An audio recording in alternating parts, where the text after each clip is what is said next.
स्वागत है आपका मार्क एकेडमी पर विद्यार्थियों। आज हम अपनी इस क्लास में मैथ्स क्लास 6 चैप्टर 10 मेंसुरेशन के सभी कॉन्सेप्ट और सभी एक्सरसाइज वन शॉट में आपके साथ डिस्कस करेंगे। इस क्लास रिकॉर्डिंग में क्या क्या है ये आप डिस्क्रिप्शन में देख सकते हो और वहाँ पर दी गई टाइमलाइन का यूज करके आप किसी भी क्वेश्चन को समझ सकते हो, देख सकते हो। क्लास रिकॉर्डिंग कितनी भी बड़ी हो उससे कोई फर्क नहीं पड़ता अगर डिस्क्रिप्शन में आप टाइमलाइन का इस्तेमाल कर रहे हैं।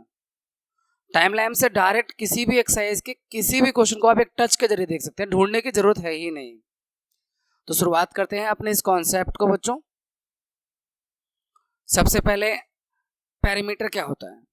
देखो कोई भी फिगर हो, मान लीजिए मैं एक फिगर का एग्जांपल देता हूं।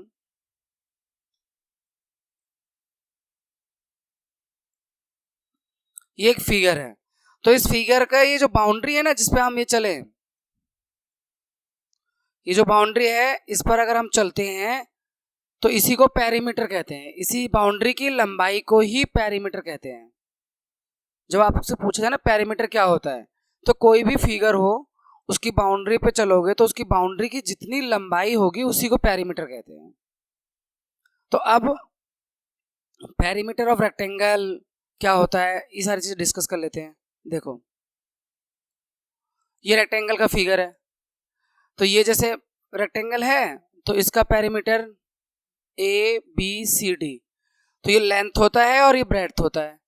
तो इसका जो पेरीमीटर आता है length P is equal to 2L plus B, यानी लेंथ और ब्रेड्थ को प्लस कर दो और उसमें फिर 2 से इंटू कर दो, तो ये पेरीमीटर ऑफ रेक्टेंगल आ जाएगा। इस रेक्टेंगल की बाउंड्री आ जाएगी। स्क्वायर, तो ये जो स्क्वायर है इसमें ये साइड होती है, ये वाली साइड है, मान लो कुछ भी लेंथ है, A लेंथ है, कुछ भी मान सकते हैं, सब इक्वल लेंथ होगी। स्क्वायर की चारों साइड इक्वल लेंथ की होती हैं, तो इसका जो पेरीमीटर आएगा 4 इंटू साइड से आ जाएगा। साइड कुछ भी हो, ABC या फिर कोई वैल्यू है 5 सेंटीमीटर 10 सेंटीमीटर। और इक्विलेटरल ट्रायंगल उसे कहते हैं जिसकी तीनों साइड इक्वल होती हैं।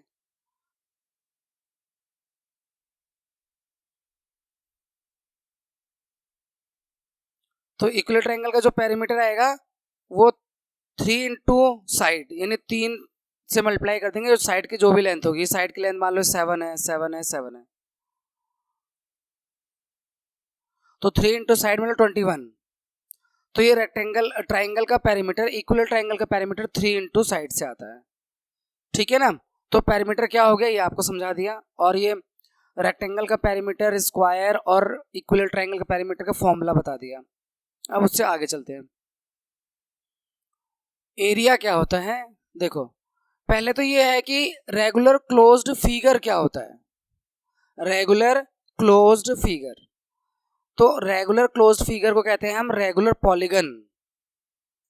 पीछे एक कॉन्सेप्ट आया था आपका ज्योमेट्री में, पॉलीगन क्या होता है। ऐसा क्लोज्ड फिगर, क्लोज्ड कर्व जो सिर्फ लाइन सेगमेंट से बनता है उसे पॉलीगन कहते हैं। और रेगुलर पॉलीगन वो होता है जिसकी सभी साइड इक्वल होती हैं और सारे एंगल इक्वल होते हैं।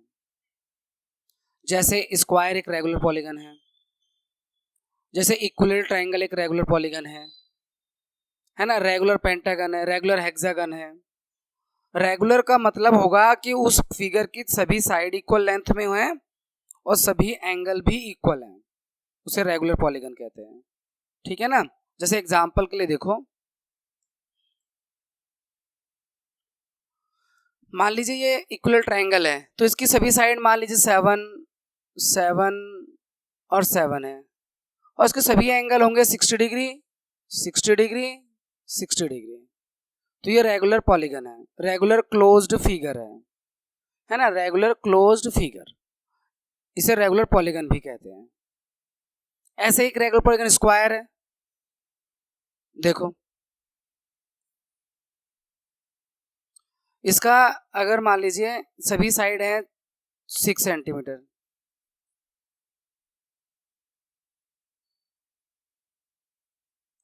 और सभी एंगल है 90 डिग्री के, तो ये भी रेगुलर क्लोज्ड फिगर है। सभी एंगल 90 डिग्री के होंगे और सभी साइड जो भी लेंथ की होंगी इक्वल होंगी। अब पेरीमीटर के बाद आया अगला कॉन्सेप्ट, एरिया। एरिया क्या होता है? पेरीमीटर तो आपको बताया कि बाउंड्री की लंबाई को पेरीमीटर कहते हैं। एरिया कहते हैं कि वो कोई भी फिगर कितना सरफेस ढक लेता है। जैसे ये ट्रायंगल है, तो इस बोर्ड पे ट्रायंगल कितना सरफेस ढक रहा है? इतना ढक रहा है, तो ये इसका एरिया है। ये जो स्क्वायर है, ये स्क्वायर इस बोर्ड पे कितना सरफेस ढक रहा है मैं आपको कलर से दिखाता हूँ। ये है, ये ग्रीन कलर का, तो ग्रीन कलर वाला पूरा पार्ट जो है वो इसका एरिया है। यानी इसने बोर्ड का कितना सरफेस ढक लिया है वही इसका एरिया है। ठीक है ना? जैसे ट्रायंगल है ये, इसको भी फिल कर देते हैं। ये जो ऑरेंज कलर हो गया है ये आपका एरिया है। यानी कोई भी फिगर कितना सरफेस ढक लेता है वो उसका एरिया होता है। देखो पेरीमीटर कब निकालते हैं? पेरीमीटर अगर आपको बाउंड्री की लंबाई निकालनी हो, जैसे आपको कोई अपना प्लॉट है उसकी बाउंड्री बनानी है, तो उसके लिए आपको पेरीमीटर चाहिए, पेरीमीटर पता लगाना पड़ेगा। और अगर आपको उसमें घास लगवानी है या उसको लेबल करवाना है तो उसके लिए एरिया चाहिए, है ना? तो ऐसे कामों के लिए एरिया चाहिए। और बाउंड्री में तार लगवाना हो, कोई अंदर ना जाए, जानवर अंदर ना जाए, या फिर आप उसके अंदर कोई भी ना जाए तो बाउंड्री बनाओगे तो उसके लिए पेरीमीटर। और उसको गार्डन में डेवलप करना है तो उसके लिए आपको ग्रासिंग करनी है, लेवलिंग करनी है, तो उसके लिए एरिया निकालोगे। ठीक है भाई? अब कुछ एरिया के फॉर्मूले देख लो। देखो आपके ना सेकंड एक्सरसाइज में आएगा ना, कुछ ऐसे फिगर आएंगे जो मतलब जो वो पर्टिकुलर शेप है ही नहीं। जैसे कोई पत्ती है ना, पत्ती का एरिया निकालना है तो कैसे निकालेंगे? तो मैं पहले इस कॉन्सेप्ट को बताने के लिए मुझे उस फिगर पे चलना पड़ेगा। ये जो इरेगुलर फिगर है इसका अगर आपको एरिया निकालना है तो इसके अंदर जो छोटे छोटे स्क्वायर बने हुए हैं उनको काउंट करना है। लेकिन जो लेस देन हाफ है उसको नहीं काउंट करना, जो मोर देन हाफ है उसे 1 काउंट करना, जो इक्वल टू हाफ है उसे हाफ काउंट करना, और जो फुल है उसे फुल काउंट करना। तो मोर देन हाफ को भी, इन आधे से ज्यादा को भी 1 मानते हैं। ठीक है? और हाफ को हाफ ही मानना और फुल को फुल मानना।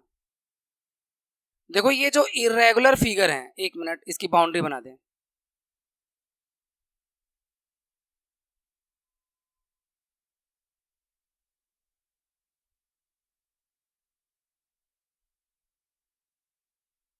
ऐसे इरेगुलर फिगर का अगर आपको एरिया निकालना है तो इसका कोई डायरेक्ट फॉर्मूला नहीं है।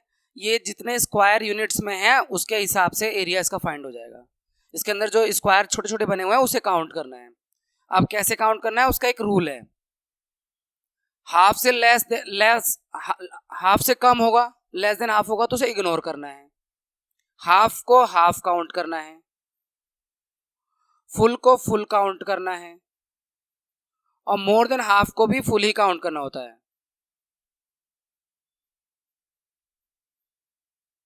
ठीक है ना? समझ लो ये पूरी एक्सरसाइज हो जाएगी इसमें, इस कॉन्सेप्ट में समझ लोगे आप। शायद 10.2 डायरेक्ट ही समझा रहे हैं हम कॉन्सेप्ट में ही। तो इसमें देखो काउंट कर, अब लिखते हैं। ये जो ये मोर देन हाफ है, पहला वाला, यहाँ पे इसे 1 मार्क कर दो। ये भी मोर देन हाफ है, यहाँ मार्क कर दो। ये आपका लगभग फुल है, वैसे मोर देन हाफ है, थोड़ा सा इसे बाहर निकल रहा है तो मोर देन हाफ में काउंट कर लो। ये लेस देन हाफ है, ये काउंट कर लिया हमने। और ये लेस देन हाफ है, इसे इग्नोर कर दो। ये मोर देन हाफ है तो इसे यहाँ काउंट करो। ये आपका हाफ के इक्वल लग रहा है तो हाफ के इक्वल, यानी एक हाफ हो गया।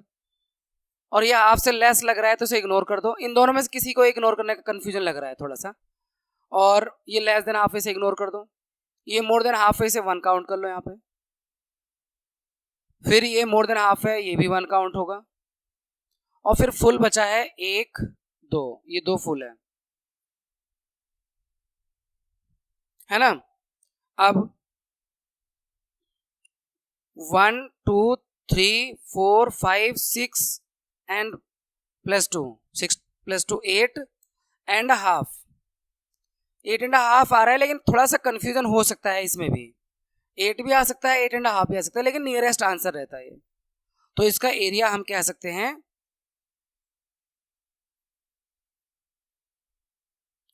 8.5 स्क्वायर यूनिट। ये देखो यहाँ पर रूल है, ignore portion of the area that are less than half square, less than half से को इग्नोर करना है। If more than half square in region count as 1, अगर मोर देन हाफ है तो उसे 1 काउंट करो। If exactly half counted take it half square, अगर एग्जैक्टली हाफ है तो उसे हाफ काउंट करो। ठीक है, मुझे लगता है ना इसीलिए वो जो उसमें है ना, वो एग्जैक्टली हाफ तो दिख नहीं रहा था, उसे उन्होंने काउंट ही नहीं किया होगा, इसलिए वो जो अभी हमने कौन सा बताया ना, उसमें एरिया 8 स्क्वायर यूनिट भी हो सकता है। चलो अब आगे आते हैं, एरिया ऑफ रेक्टेंगल, रेक्टेंगल का एरिया लेंथ और ब्रेड्थ की मल्टीप्लाई करके, रेक्टेंगल का फिगर तो आपको पता ही है ना, ये रहा, तो इसका एरिया निकालना है तो लेंथ और ब्रेड्थ को मल्टीप्लाई करके आएगा। एरिया का ऑफ स्क्वायर, अगर स्क्वायर का एरिया निकालना है तो साइड इंटू साइड, यानी साइड और साइड का मल्टीप्लाई करके आएगा। एरिया मतलब ये ऑरेंज रीजन। उसके बाद लगभग सभी कॉन्सेप्ट कंप्लीट हो गए हैं, अब हम अपनी एक्सरसाइज को स्टार्ट कर सकते हैं। सबसे पहले यहाँ पर हमें find the perimeter of the following figure, perimeter find करना है, तो ये इरेगुलर फिगर है तो सबको प्लस करना है बस। जैसे पहले वाले का जो पेरीमीटर आएगा 4 to 6 और 1 7 और 5 12 सेंटीमीटर, और 35 और 35 70 70 और 40 110 110 और 23 133, तो सीधा सीधा 133 सेंटीमीटर आया इसका पेरीमीटर। ठीक है, इसका पेरीमीटर देखो सबको प्लस करके आ जाएगा 60 आ जाएगा, है ना, और इसका पेरीमीटर 1 2 3 4 5 5 4 20, पेरीमीटर का मतलब बाउंड्री की लंबाई इक्वल है तो 5 इंटू 4 कर सकते हो, ये भी इक्वल थे तो 4 इंटू 15 भी कर सकते थे 60। यहां पर देखो इसका पेरीमीटर 1 और 4 5 और ये 4 9 और हाफ 10 और 2.5 और 2.5 जो होगा 5 हो जाएगा, तो 15। इसका जो पेरीमीटर आ रहा है 15 सेंटीमीटर आ रहा है। चेक करवा देता हूँ कैसे, 4 4 8 और 1 9 और ये हाफ 10 और 2.5 और 2.5 5 हो जाएगा, 10 और 5 15। अब इसका एरिया देखो 1 और 3 4 2 6 3 9 और 4 13 और 1 14 और 17 19 22 26 27 30 32 35 39 40 43 45 48 52, यहीं से काउंट करना शुरू किया था, है ना, तो 52 perimeter 52 centimetre, length of all sides, सभी साइड को प्लस करके। ठीक है, अब second question, the lid of a rectangular box of side 40 cm by 10 cm is enclosed all around with tape. What is the length of the tape required? Lid मतलब ढक्कन, rectangle के shape में एक box है, उसके ढक्कन की किनारे पर टेप लगाया गया है बंद करने के लिए, उसे सील करने के लिए मान लो। तो यहाँ जो टेप की लंबाई है वो क्या होगी, तो सीधे सीधे पेरीमीटर, भाई जो टेप लगाएंगे ना रेक्टेंगल के ढक्कन के ऊपर,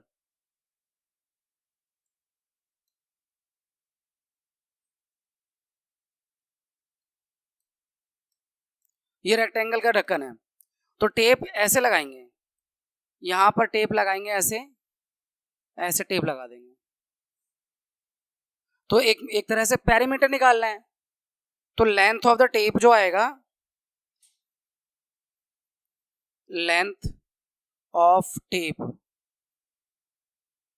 2L प्लस बी 2L 40 और B 10 है ना, तो 50 इंटू 200, ये आपका लेंथ ऑफ द टेप आएगा 100 सेंटीमीटर, जो इस रेक्टेंगल के बॉक्स के साइड में होगा। हाँ, अगर आप 100 सेंटीमीटर को मीटर में कन्वर्ट करोगे तो 1 मीटर ही हो जाएगा, क्योंकि 100 सेंटीमीटर से 1 मीटर बनता है।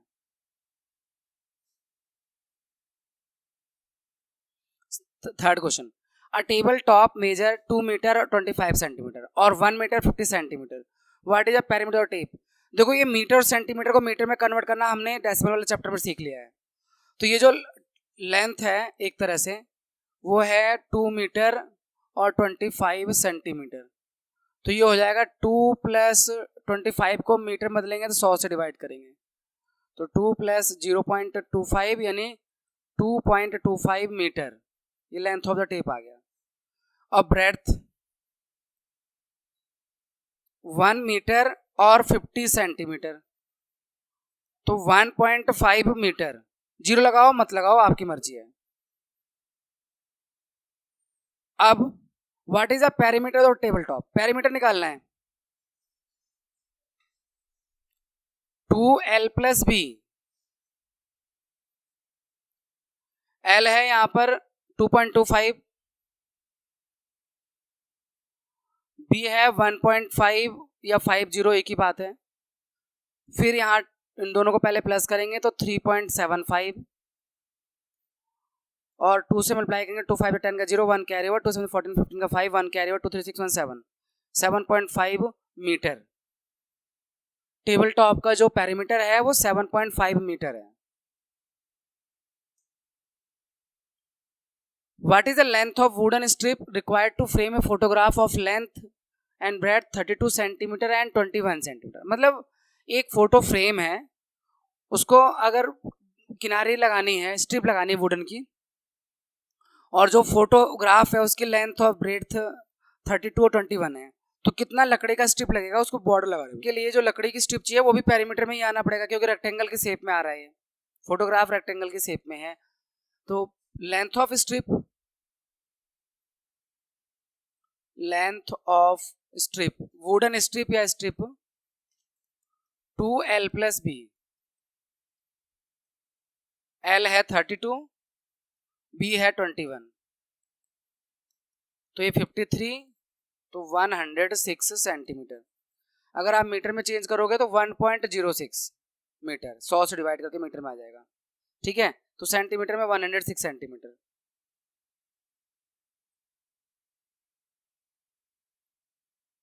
Next, a rectangular piece of land measures 0.75 kilometre and by 0.5 kilometre, यानी ये रेक्टेंगल की शेप में एक फील्ड है, खेत है रेक्टेंगल की शेप में।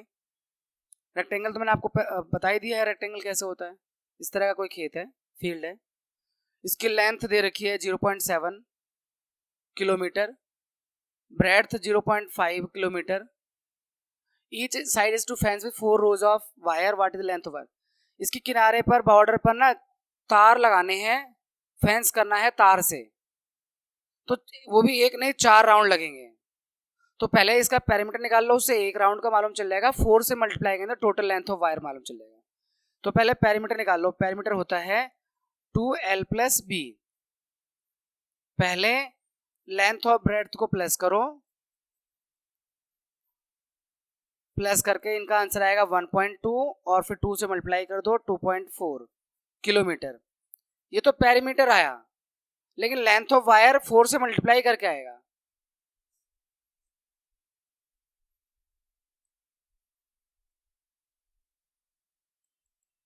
टू इंटू 2.4, ओ सॉरी 4 राउंड लगाना है, 4 से मल्टीप्लाई, तो 9.6 किलोमीटर लंबा वायर चाहिए, उसके चारों तरफ वायर लगाने के लिए, वो भी 4 राउंड, 4 बार घुमाना है तार को, ठीक है। अब देखो यहाँ पर पेरीमीटर फाइंड करना है ट्राइंगल का, ट्राइंगल की तीनों साइड दे रखी है, तो इसका पेरीमीटर इसका प्लस करके आ जाएगा। Perimeter of triangle, perimeter of triangle 3 + 4 + 5 9 और 3 12 सेंटीमीटर। इक्विलेटरल ट्राइंगल का area perimeter of equilateral triangle 3 into side, तो 3 और साइड देखा 9 27। आइसोसेलेस ट्राइंगल जिसकी दो साइड इक्वल होती है और तीसरी साइड अलग लेंथ होती है, तो उसमें तीनों साइड का सम ही करना पड़ेगा। एक ड्राइंग से समझाता हूँ इसे मैं।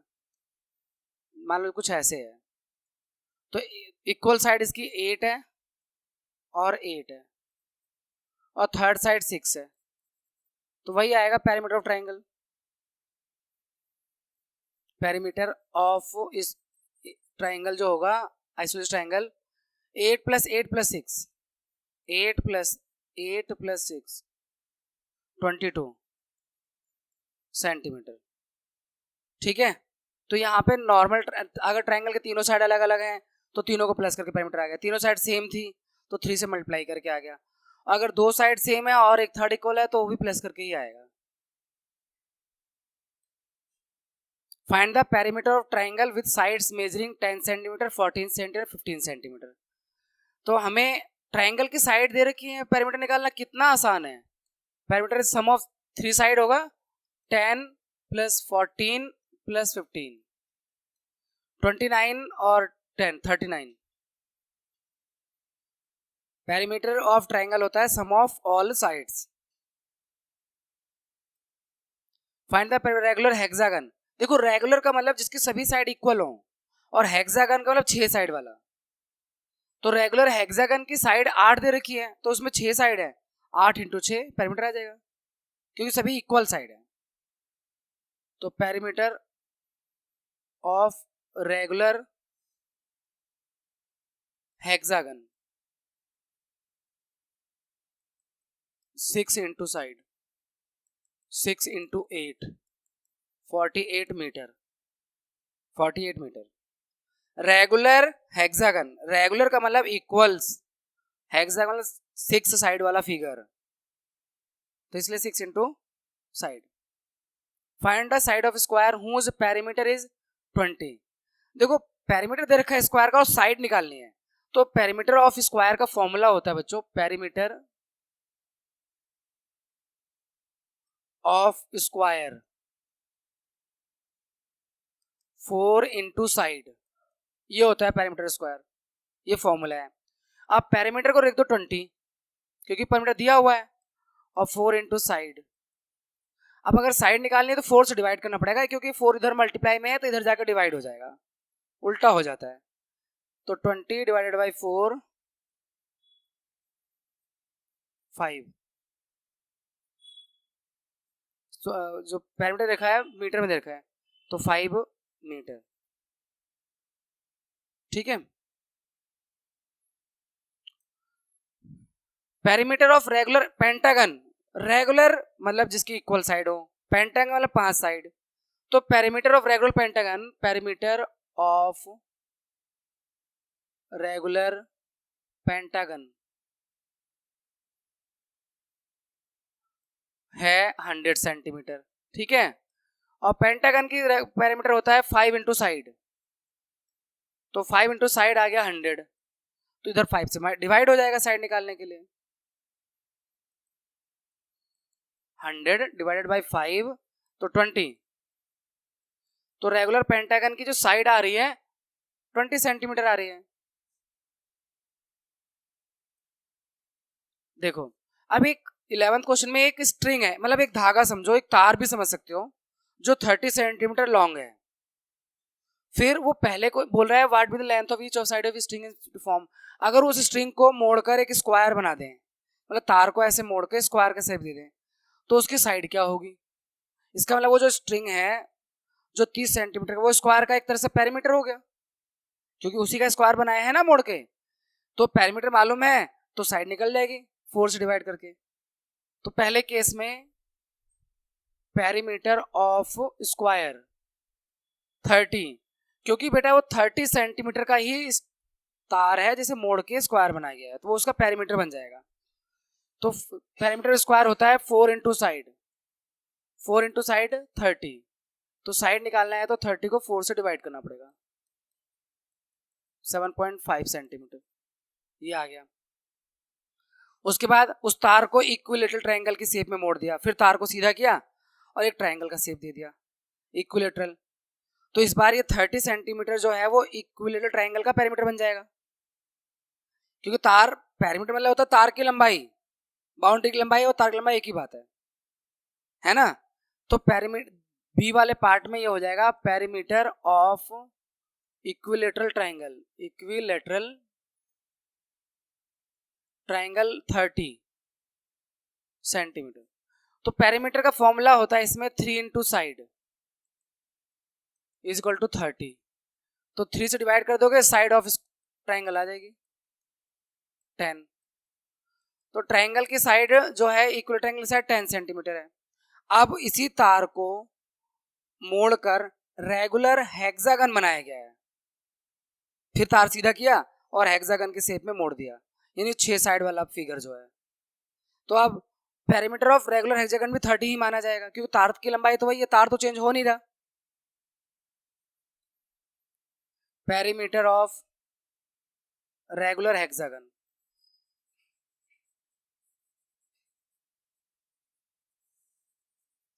30 सेंटीमीटर, तो 6 इंटू साइड इक्वल टू 30, 6 से डिवाइड कर दो साइड आ जाएगी,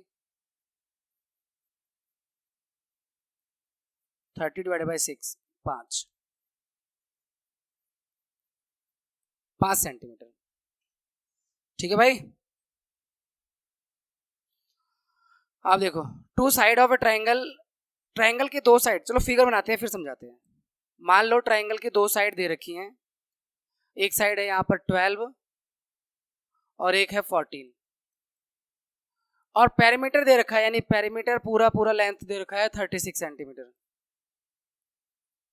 तो थर्ड साइड निकालनी है, what is it third side, बहुत आसान है भाई, तीनों को प्लस करके, यानी थर्ड साइड को मान लो थोड़े समय के लिए मान लो ये ए था, ये बी था, ये सी है, थर्ड साइड को सी मान लिया।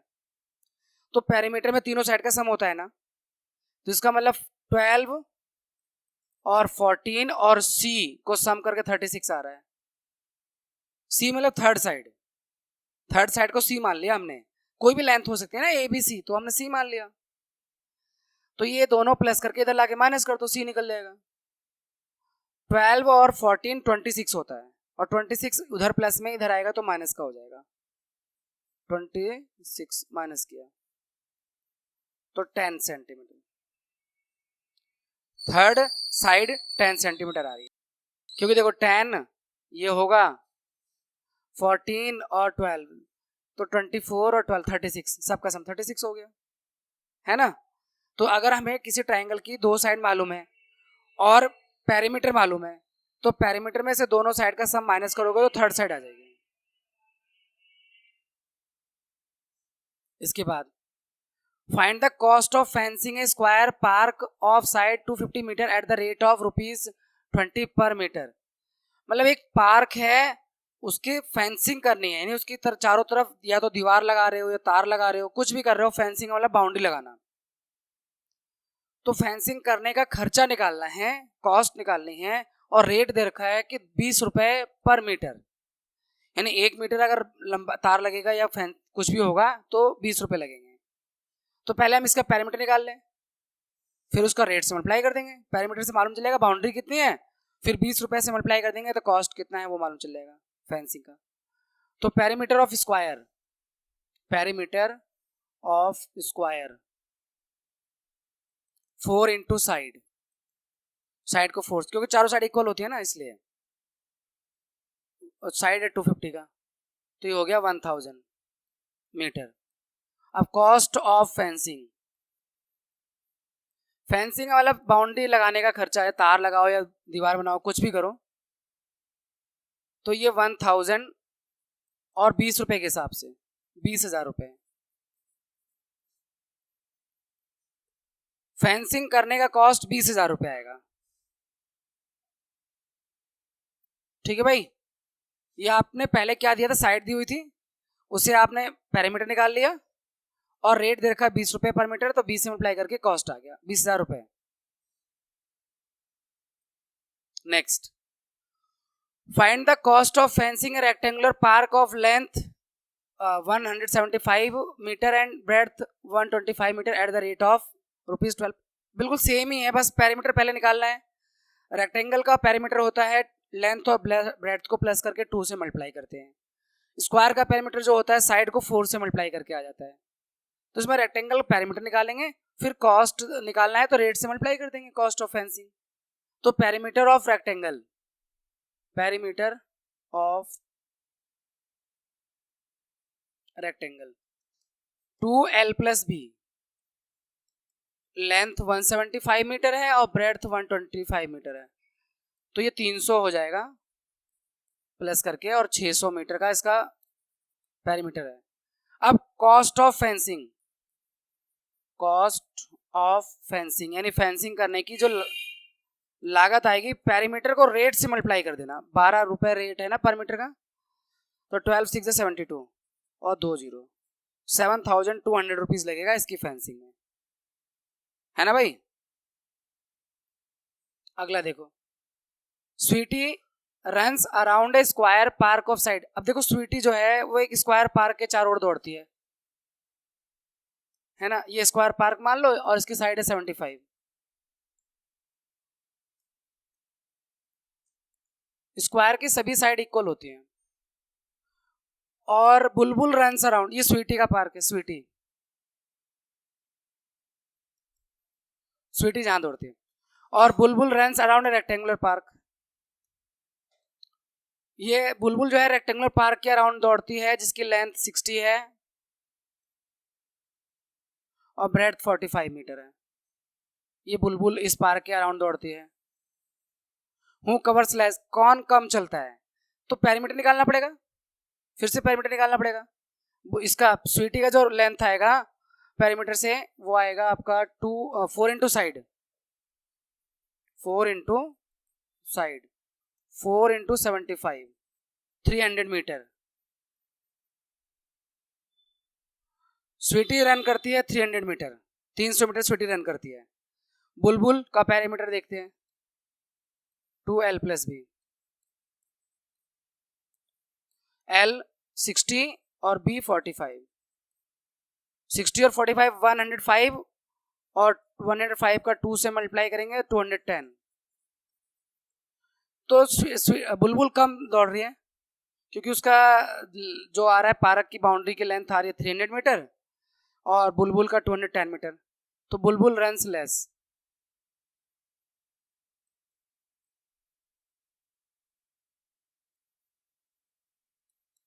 ठीक है भाई। इसके बाद what is the perimeter each of the following figure, what do you infer from the answer. इनका पेरीमीटर क्या है ये देखना है। देखो बेटा, ये स्क्वायर है तो स्क्वायर का पेरीमीटर आएगा 4 इंटू साइड से, है ना। तो ये 25, 4 इंटू 25 100, इस फिगर का पेरीमीटर 100 आ गया। और ये रेक्टेंगल है तो इसका पेरीमीटर आएगा 2L प्लस बी से। लेंथ और ब्रेड्थ को प्लस करके और 2 से मिलाएगा, 2 30 प्लस 20 50, और ये 2 इंटू 50 100, दोनों का सेम आ रहा है ना। यहां पर देखो साइड अलग अलग है, उसकी साइड 25 के हिसाब से है, 30 और 20 के हिसाब से, पर पैरामीटर सेम आ रहा है। ठीक है। What do you infer from the answer. अब आंसर से क्या आपको पता चलता है, आंसर से पता चलता है बेटा कि दो फिगर अलग अलग शेप के हों और अगर साइड की उनकी लेंथ भी अलग अलग हो फिर भी पैरामीटर सेम आ सकता है। यहां पे पैरामीटर सेम आया कि नहीं आया, लेकिन एरिया में फर्क आ जाएगा बेटा। जरूरी नहीं कि बाउंड्री की लंबाई बराबर हो तो इनका एरिया भी बराबर हो, एरिया फर्क आएगा। बताऊं क्यों। स्क्वायर का जो एरिया होता है वो साइड इंटू साइड होता है, यानी 25 इंटू 25 625, इसका एरिया आएगा अगर हम निकालेंगे तो अगले वाले एक्सरसाइज में निकालेंगे 10.3 में। और इसका एरिया आएगा लेंथ इंटू ब्रेड्थ, यानी 30 इंटू 20 600, इसका एरिया याद है। बाउंड्री की लंबाई तो सेम है लेकिन एक स्क्वायर की शेप में फील्ड है, एक रेक्टेंगल की शेप में फील्ड है, दोनों की बाउंड्री की लंबाई सेम है, लेकिन स्क्वायर का एरिया ज्यादा है। तो कभी आपको कोई चॉइस मिले ना कि भाई ये स्क्वायर की शेप में आपका प्लॉट है, ये रेक्टेंगल की शेप में है, बाउंड्री दोनों की बराबर है लंबाई में, तो कौन सा प्लॉट लेना पसंद करोगे? स्क्वायर वाला, रेक्टेंगल वाला? स्क्वायर वाला, क्योंकि वो ज्यादा एरिया देगा उसी पैरामीटर में, है ना, ज्यादा दे सकता है।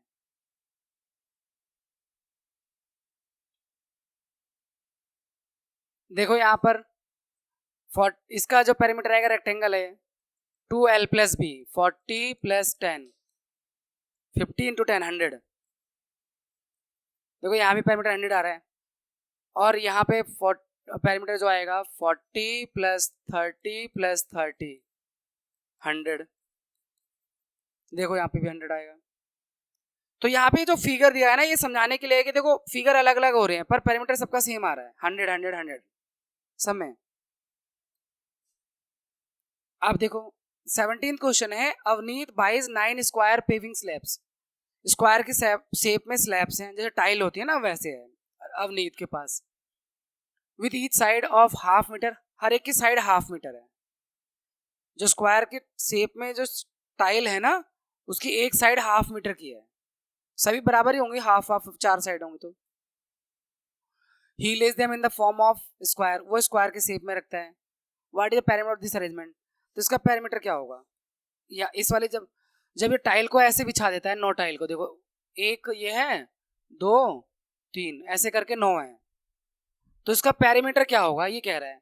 तो इसका पैरामीटर देखो, हाफ है ना, ये हाफ हाफ और हाफ, कितना हो गया 1 पॉइंट, देखो half plus half plus half, ये 1.5 हो जाएगा मीटर। 1.5 कह दो या 1.5 कर दो, एक ही बात है ना।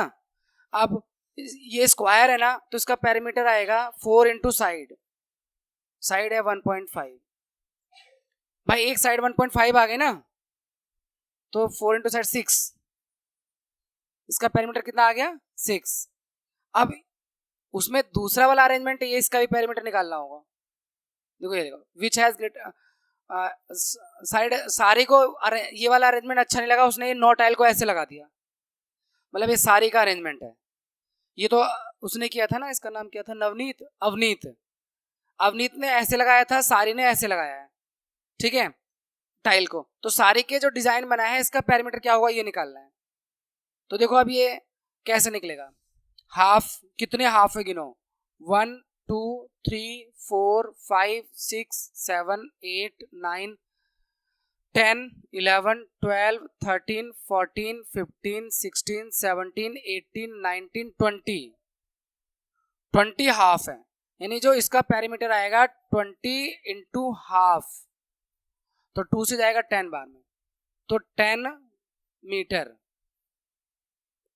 सारी ने जो डिजाइन बनाया है उसका पैरामीटर 10 मीटर आ रहा है, और अवनीत का 6 मीटर आ रहा है, क्योंकि अवनीत वाले में ना अंदर टाइलें एक दूसरे चिपकी हुई हैं, तो वो काउंटिंग में नहीं आ रही, केवल बाउंड्री काउंटिंग में आ रही है, और इसकी बहुत सारी टाइलों में बहुत सारी बाउंड्री अलग अलग हो रही है, तो इसका ज्यादा आ रहा है पैरामीटर। इसका एक और क्वेश्चन है, विच हैज ग्रेटर पैरामीटर, तो सारी का ग्रेटर पैरामीटर है ना भाई, सारीज है मेड, या सारीज का जो पैरामीटर वो ज्यादा है। उसके बाद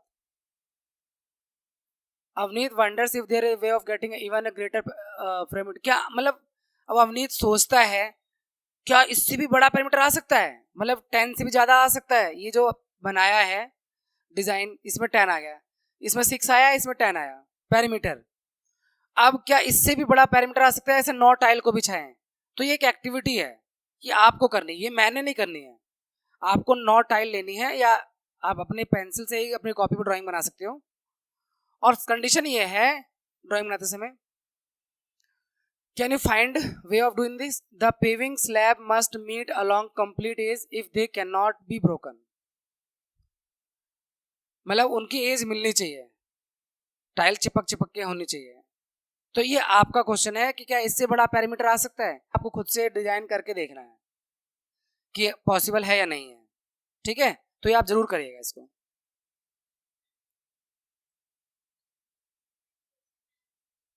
और ये वाला मैंने आपको कॉन्सेप्ट में समझाया था, ये वाला जो एरिया है। अब इसका रूल डिस्कस कर लेते हैं। अब इसमें हम ये जो लेस देन हाफ है ना, इसको इग्नोर भी कर सकते हैं। ये ना हाफ हमने काउंट कर लिया, ये कंफ्यूजन है इसमें, तो इग्नोर कर देंगे तो इसका 8 स्क्वायर यूनिट आ जाएगा एरिया, है ना। बाकियों का काउंट करते हैं। देखो 10.2 आ गया, इसमें कितने स्क्वायर यूनिट है? 1 2 3 4 5 6 7 8 9, तो इसका एरिया आएगा 9 स्क्वायर यूनिट। पूरा पूरा आ रहा है, इसमें हाफ ऑफ का कोई चक्कर ही नहीं है ना। इसमें गिनो 1 2 3 4 5, इसका एरिया आएगा 5 स्क्वायर यूनिट।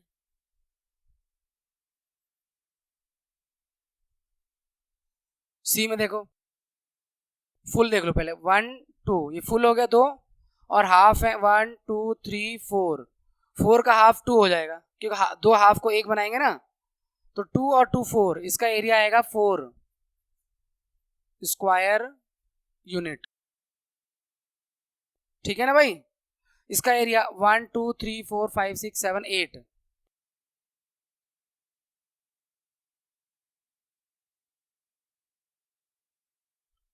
8 square unit. और इसके बाद इसका एरिया 1 2 3 4 5 6 7 8 9 10, तो 10 स्क्वायर यूनिट।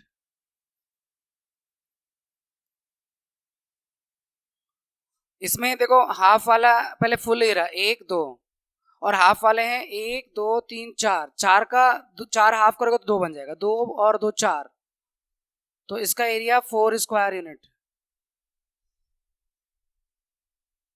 इसमें देखो फुल वाले 1 2 3 4, और ये हाफ 5 और ये हाफ 6, तो इसका एरिया 6 आएगा, है ना भाई।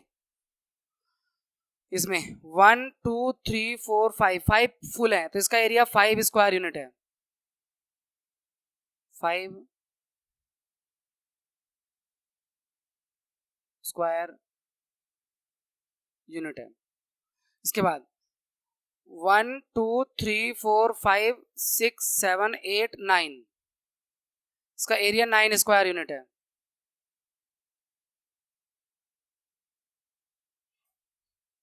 इसमें देखो फुल वाले 1 2, और ये दोनों हाफ 3, और ये दोनों हाफ 4, दो हाफ का 1 बना दिया ना, तो 4 स्क्वायर यूनिट का एरिया है इसका। इसमें देखो फुल 1 2 3 फुल हो गए, 4 फुल, और ये हाफ और हाफ 5 स्क्वायर यूनिट। और इसका कर लेते हैं,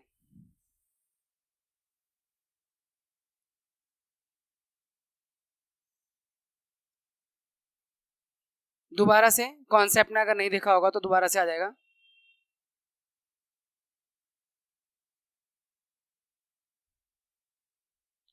देखो हाफ स्क्वायर, फुल स्क्वायर, और मोर देन हाफ स्क्वायर, है ना। तो हाफ स्क्वायर, फुल स्क्वायर, और मोर देन हाफ स्क्वायर, तो ये मोर देन हाफ है 1, ये भी मोर देन हाफ है 1, ये भी, ये तो पूरा फुल ही है, वैसे मोर देन हाफ है, थोड़ा सा कट रहा है इसमें, तो मार्क करते रहो, नहीं भूल जाएंगे बाद में किसका किसका कर लिया, ये कर लिया, ये कर लिया, ये मोर देन हाफ है, ये लेस देन हाफ से इग्नोर करना है, ये मोर देन हाफ से 1 पे काउंट करना है। ये डाउटफुल है, लेस देन हाफ हो सकता है, तो इसे इग्नोर करो, इसे लेस देन हाफ से कम है, लेस देन हाफ है इग्नोर करो, ये आपका मोर देन हाफ है, इसे 1 काउंट करो, ये मोर देन हाफ है, इसे 1 काउंट करो, और फुल स्क्वायर है 1 और 2, तो 1 2 3 4 5 6 to 8, तो इसका एरिया 8 स्क्वायर यूनिट। थोड़ा कंफ्यूजन इन दोनों को लेकर थी, तो जहां कंफ्यूजन है उसे इग्नोर कर दो, क्योंकि लग रहा था हाफ में काउंट करें या लेस देन हाफ में, तो उसे लेस देन हाफ में काउंट कर लिया।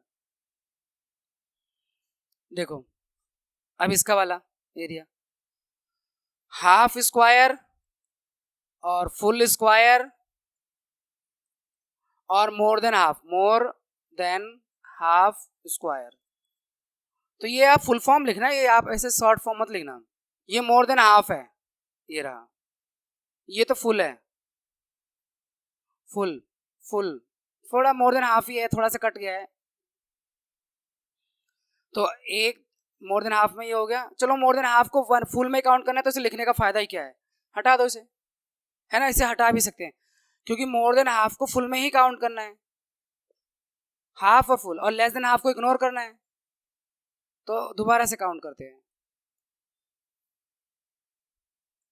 देखो मोर देन हाफ यानी फुल, 1 2 3 4 5 6 7 8 9 10 11 12, और तो कोई नहीं मोर देन हाफ। ये वाला लग तो रहा है मोर देन हाफ, हाँ ये भी है, ये वाला भी लग रहा है, ये वाला भी है, मोर देन हाफ ही है। ये लेस देन हाफ इसे इग्नोर करना है, इसे कट करो और इसे भी कट करो, इसे गिनना नहीं है। ये भी लेस देन हाफ है, इसे भी नहीं गिनना, ये भी लेस देन हाफ, इसे भी नहीं गिनना, इसे भी नहीं गिनना, इसे भी नहीं गिनना, नीचे वाला मतलब हाफ है ही नहीं, या तो मोर देन हाफ है या फुल है। तो काउंट कर ले कितने टिक है, टिक काउंट करने हैं अब, 1 2 3 4 5 6 7 8 9 10 11 12 13 14। तो इसका एरिया कुछ लिखना ही नहीं पड़ा, डायरेक्ट एरिया आ गया, 14 स्क्वायर यूनिट, ठीक है ना। तो इस तरह का ड्राइंग का भी समझ में आ गया ना आपको कैसे एरिया निकालते हैं। अब यहाँ भी इसमें लेस देन हाफ को काउंट नहीं करते, मोर देन हाफ को 1 काउंट करते हैं, हाफ को हाफ, तो हाफ तो यहाँ चांस ही कम है क्योंकि सीधी लाइन तो है नहीं जो एग्जैक्ट हाफ हो, एग्जैक्टली हाफ होता तभी हाफ में काउंट करेंगे। तो देखो ये काउंट 1 2 3 4 5 6 7 8 9 10 11 12 13 14 15 16 17 18। ये लेस देन हाफ है, ये काउंट नहीं होगा, ये काउंट नहीं होंगे, ये काउंट नहीं होंगे, ये वाला काउंट नहीं होगा, तो 18 आ रहा है।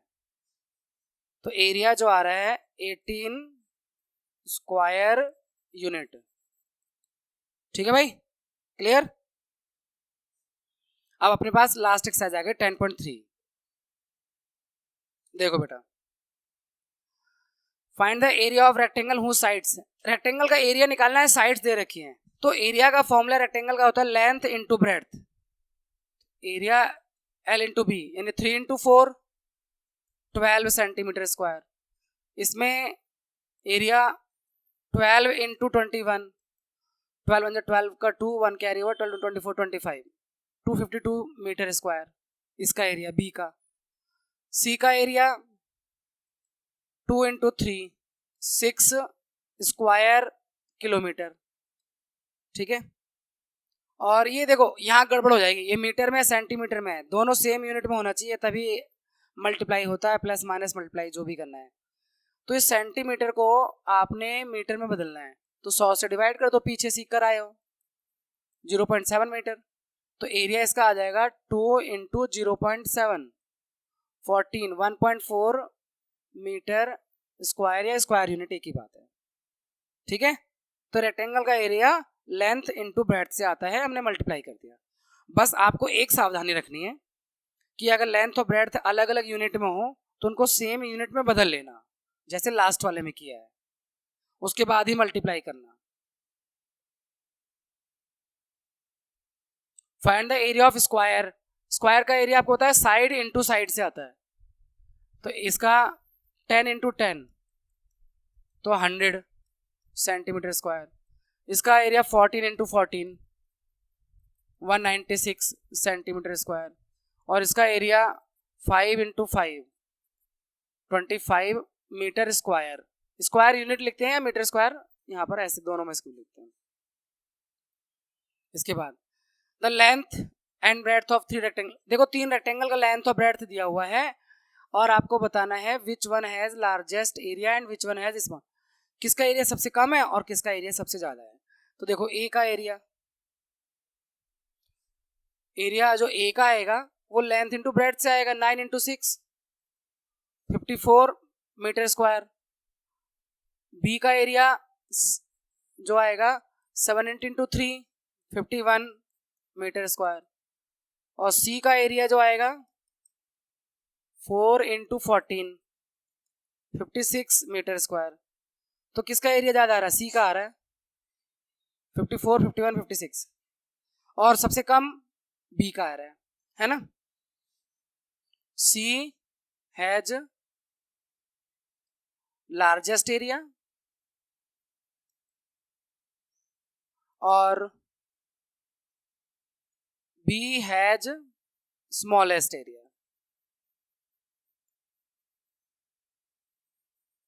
ठीक है भाई।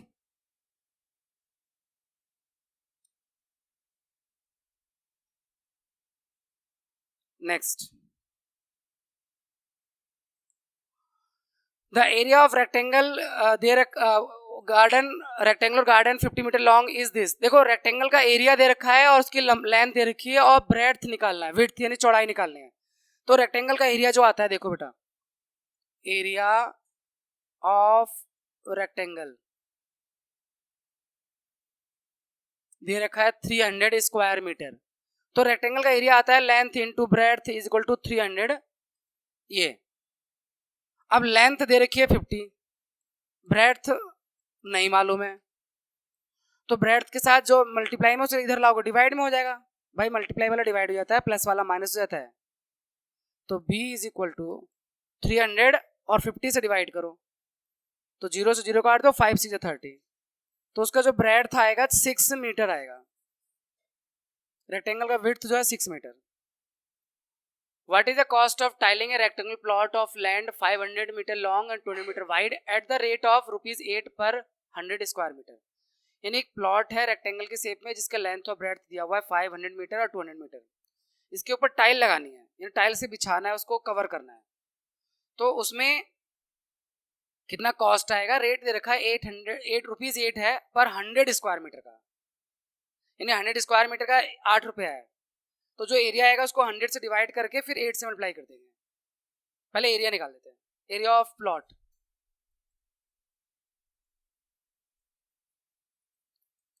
क्योंकि रेक्टेंगल है तो लेंथ इंटू ब्रेड्थ से आ जाएगा 500 इंटू 200। देखो 5 टू 10 और 4 0, 1 2 3 4, 1 लाख मीटर स्क्वायर आ गया। कॉस्ट ऑफ टाइलिंग 1 लाख 3 4 5 और इंटू 8 अपॉन में 100, क्योंकि 8 रुपीज पर 100 स्क्वायर मीटर है ना, इसलिए अपॉन 100, 2 0 से 2 0 कट गया तो 8000 रुपए लगे। ये है कॉस्ट ऑफ टाइलिंग।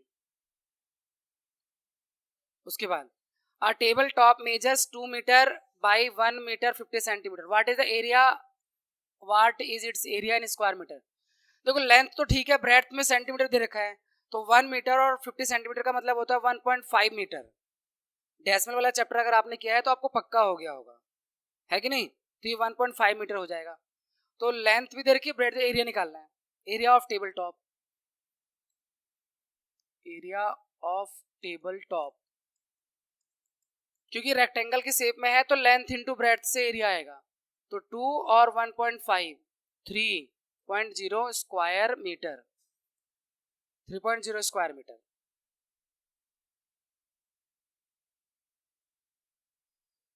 देखो यहाँ भी रूम की लेंथ दे रखी है और विड्थ दे रखी है, लेकिन ये विड्थ जो है मीटर और सेंटीमीटर दोनों में है। तो 50 सेंटीमीटर का मतलब होता है 0.5, यानी 3.5। क्या दिक्कत है? How many square metre of carpet needed to cover the floor of room, यानी रूम को की फ्लोर को अगर कवर करना है तो कितना मीटर स्क्वायर का कारपेट लगेगा। तो देखो area of carpet, area of carpet length into breadth से आएगा बच्चों। 4 मीटर लेंथ है और ब्रेड्थ जो है ना 3 मीटर और 50 सेंटीमीटर है, तो 3 और 50 सेंटीमीटर का 0.5 मीटर, यानी प्लस करके 3.5 मीटर, है ना। डेसिमल चैप्टर में अच्छे से बताया हुआ है ना आपको, 3.5, तो ये आ जाएगा 14 मीटर स्क्वायर कारपेट का एरिया चाहिए, ये आएगा 14 metre square.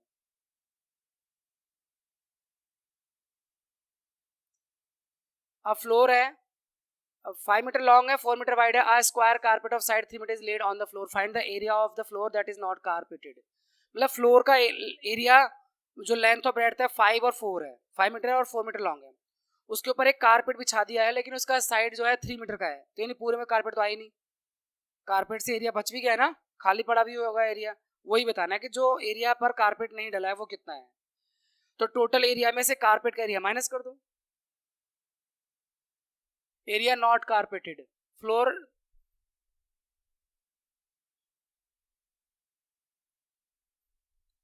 Floor that is not carpeted, यानी जिसपे कारपेट नहीं बिछी है उसका एरिया आएगा, total area minus carpet area.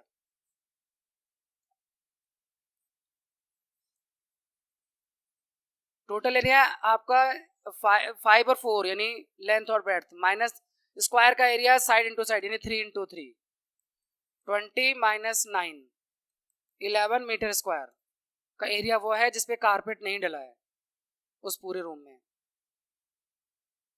देखो 5 square flower bed each of side 1 metre are dug on a piece of land 5 metre long and 4 metre wide.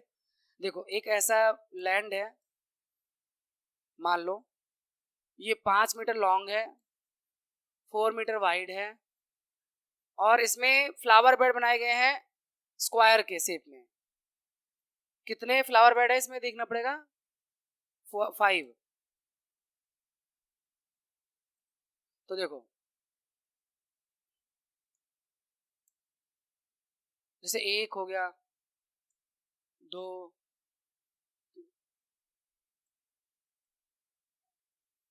3, 4, 5, ऐसे मान लो 5 फ्लावर बेड इसके अंदर बनाए गए फूलों की क्यारियां हैं स्क्वायर के शेप में। तो आपको पता करना है, और इनकी साइड 1 मीटर है, सबकी 1 मीटर है, तो आपको पता करना है what is the area of remaining part of land, बचा हुआ एरिया कितना है फ्लावर बेड के बाद। तो रिमेनिंग एरिया, टोटल एरिया में से 5 का एरिया माइनस कर देंगे, तो रिमेनिंग एरिया, बचा हुआ area, remaining area is equal to total area minus area of 5 flower bed, area of 5 flower bed. तो टोटल एरिया आएगा इसका 5 इंटू 4 से। अब एक स्क्वायर के शेप में फ्लावर बेड है तो उसका साइड 1 है, तो 1 इंटू 1, लेकिन 5 है तो 5 से मल्टीप्लाई कर देंगे ऐसे। ये तो एक फ्लावर बेड का आ गया, उसको 5 से मल्टीप्लाई कर दे, 5 का आ जाएगा, तो 20 माइनस 5, 15 मीटर स्क्वायर का एरिया जो बचा हुआ है।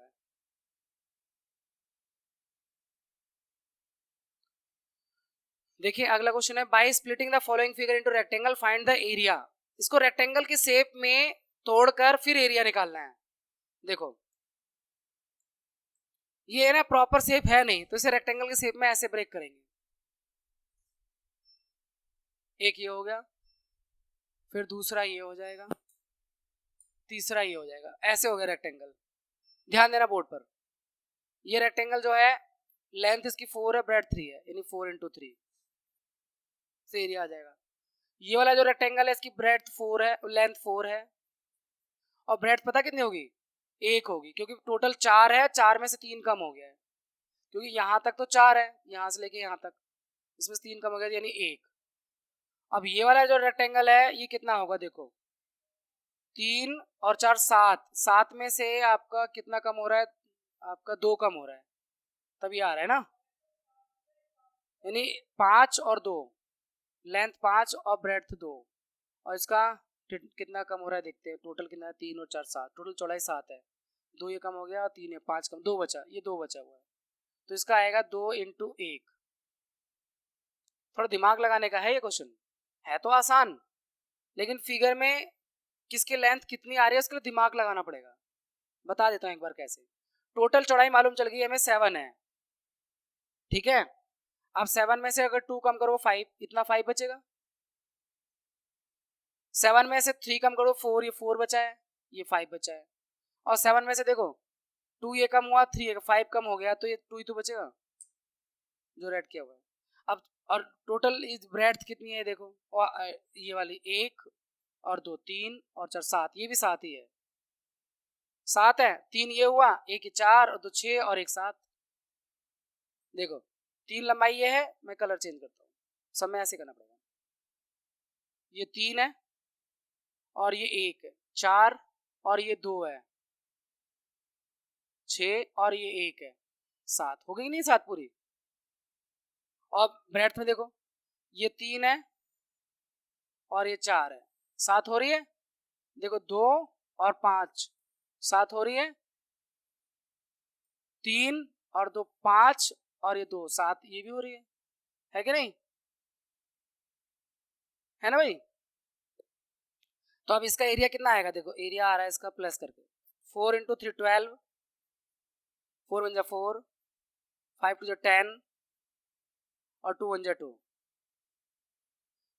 12 4 16 10 26 और 28 28 सेंटीमीटर स्क्वायर ये आ रहा है। अब इसको भी रेक्टेंगल में तोड़ के इसका एरिया निकालना है। देखो एक ऐसे तोड़ दो इसको रेक्टेंगल, एक ऐसे तोड़ दो, तो ये इसकी जो टोटल लेंथ हो जाएगी 2, टोटल लेंथ 3 है, तो 3 इंटू 1 से एरिया आ जाएगा, 3 इंटू 1 से एरिया आ जाएगा, और 3 इंटू 1 से आ जाएगा। तो इसका जो टोटल एरिया आएगा 3 1 जा 3, 3 1 जा 3 और ऊपर भी 3 1 जा 3, 9 सेंटीमीटर स्क्वायर। यानी फिगर को रेक्टेंगल में ब्रेक करके फिर एरिया निकाल रहे हैं। यहां भी ऐसे ही करना है, रेक्टेंगल में ब्रेक करके एरिया निकालना है। ये एक रेक्टेंगल यहां बना दो, तो ये 10 इंटू 2 हो जाएगा। एक रेक्टेंगल यहां बना 10 इंटू 2, तो 20 और 20, इसका एरिया 40 आ जाएगा सेंटीमीटर स्क्वायर। यहाँ पे देखो 4 रेक्टेंगल बनेंगे, बल्कि स्क्वायर ही बन रहा है, तो 7 7 सारे स्क्वायर बन गए, तो 7 7 के, तो 7 इंटू 7 49, तो जो इसका एरिया आएगा 49, ये 49, ये कितने 49 हो रहे, 1 2 3 4 5, तो 5 से मल्टीप्लाई कर दो, 49 इंटू 5, 5 इंटू 49 245 सेंटीमीटर स्क्वायर का एरिया। इसमें देखो ये लाइन खींच दो, ये ऊपर एक रेक्टेंगल बन गया, नीचे एक रेक्टेंगल बन गया, तो इसका एरिया 5 इंटू 1, इसका 4 इंटू 1, क्योंकि 4 इसके लिए हो गया और 1 इसका ब्रेड्थ हो गया, तो ये 5 और 4 9, 9 सेंटीमीटर स्क्वायर का इसका एरिया आ गया। हाँ हाँ, किसमें किसमें समझ में नहीं आया, कंफ्यूज हो रहे थे पहले वाले में ना, इसमें ना, इसमें ना थोड़ा अजीब सा है ही, मतलब थोड़ा दिमाग लगाना पड़ेगा कि देखो, मैं फिर एक बार प्रयास कर लेता हूँ, कोशिश कर लेता हूँ। ये 3 है और ये 4, टोटल 7 हो रहा है इस तरह से चौड़ाई। तो हमें प्रॉब्लम आ रही थी कि यार ये चौड़ाई कितनी होगी, क्योंकि चलो ये 3 था, ये 1, इसकी तो मिल गई लेंथ ऑफ ब्रेड्थ। ये जो अंदर रेक्टेंगल बना ना 5 इंटू 2 वाला, इसमें तो प्रॉब्लम है, तो उसका बताता हूँ मैं आपको तरीका। टोटल यहाँ से यहाँ तक 7 है, तो 2 कम कर दिया तो 5 ही तो बचा लेंथ, तो 5 और ब्रेड्थ दिखाई रखा है 2, 5 टू 10। टॉप वाले में दिक्कत नहीं है, ये 1 है और ये 2 है। 2 कैसे है चेक करो, 2 और 3 5 और 2 7, टोटल 7 तो आ रहा है ना, इधर से भी 7 है, इधर से भी 7 है, ठीक है ना। तो ये था ही थोड़ा सा अलग सा, बाकी सारे तो आसान थे। इसके बाद how many tile whose length and breadth are 12 cent and 5 cent respectively will be needed to fit in a rectangular region whose length and breadth are respectively this. यानी कितने टाइल लगेंगे, अगर एक प्लॉट है, इसका एरिया लेंथ और breadth ये है और दूसरे का ये है, और टाइल की जो लेंथ और ब्रेड्थ है वो ये 12 और 5 है। तो देखो इसमें पता क्या करना होता है, टोटल जो प्लॉट का एरिया है उसको डिवाइड करना होगा एक टाइल के एरिया से, अगर नंबर ऑफ टाइल निकालनी है तो। जितना प्लॉट का एरिया आएगा और एक टाइल का एरिया आएगा उनको डिवाइड करोगे तो नंबर ऑफ टाइल मिल जाएंगे। तो पहले वाले केस के लिए नंबर ऑफ टाइल निकालते हैं। Number of tiles, total area upon area of one tile, area of one tile. पहले वाले प्लॉट का टोटल एरिया आएगा, लेंथ इसकी और ब्रेड्थ दे रखी है 100 और 144, और एक टाइल का एरिया 12 इंटू 5 से, ऐसे तो आएगा। तो हम पूरा मल्टीप्लाई करके डिवाइड करें, उससे अच्छा है कटिंग कर लें। 12 से जाएगा ये 12 बार में और 5 से जाएगा ये 20 बार में। 12 टू 24 240 टाइल्स लगेंगे पहले में, और यही तरीका दूसरे में भी रहेगा। Number of tiles,